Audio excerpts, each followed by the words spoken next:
The first step is to cut the chicken thigh into slightly smaller bite-sized pieces. You're going to use boneless chicken thigh because it's just way easier to cut. And chicken thigh is better because if you do use chicken breast fillet, then that's going to be way too dry when you do cook it. Once the chicken thigh is all cut up, we're going to move on to the marinade. So you're going to grate about an inch of ginger. Now, because I've used a lot more chicken thigh, I'm going to use a lot more ginger. It all depends on how much you want to make. Once you've grated all the ginger, you're then going to move on to cutting up the garlic cloves. So you want to crush them, then you want to cut them into really fine small pieces, and then use your knife to kind of mince them as well. I used 2 inches of ginger and 8 garlic cloves for around 14 to 16 pieces of chicken thigh. Now that I've finished cutting up all the garlic and grating the ginger, we're going to add it in to the chicken.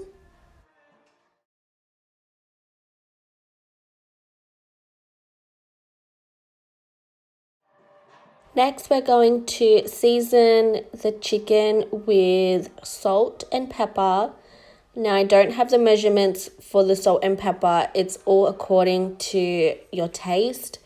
And personally, I always season according to my taste, so that's why I never really measure.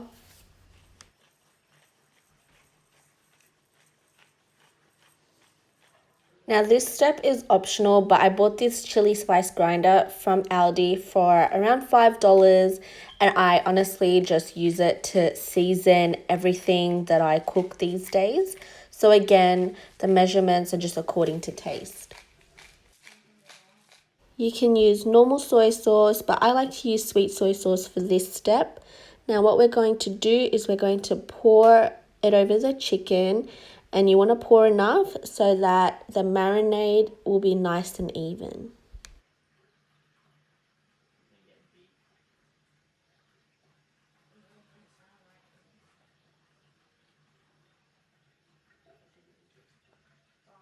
The last step to our marinade is adding sesame oil.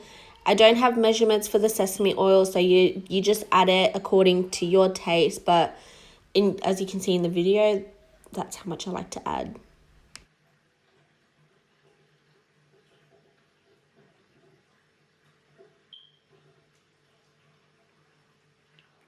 So now that we've finished adding all the ingredients to our chicken thigh, we're going to mix everything together using our hands. I feel like our hands are so much better to use than any other utensil because it really makes sure that all the ingredients are evenly distributed. So once you finish mixing everything together, it should look like this. Now we're going to cover it up and seal it, and we're going to let it marinate in the fridge for about an hour.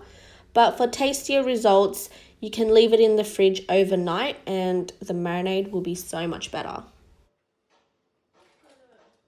Now we're moving on to the coating. So you're going to take 1 piece of chicken thigh fillet and you're going to first coat it in plain flour. Then you're going to coat it in egg. Then we're going to coat it in cornstarch or corn flour. And the coating doesn't have to be even. It's a lot better if the coating is actually uneven because it adds nice texture to the chicken once it is in the fryer.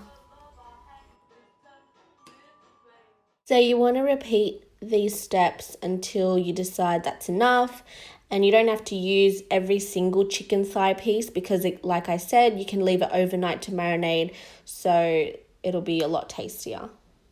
To fry, I like to use vegetable oil, and if the oil is too hot, then the color of the chicken when you put it in will change way too fast. So to get a good temperature, you want to use a tester piece first.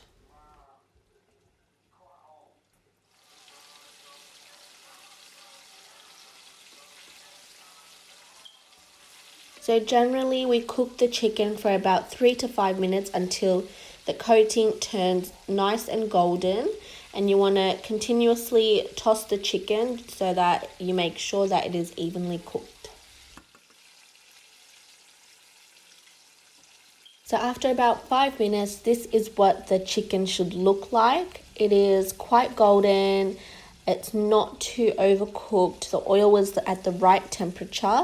So we're just going to start taking the pieces out one by one. And if you want to make sure if the chicken is cooked or not, just get some scissors and cut it in half just to see if the chicken is cooked.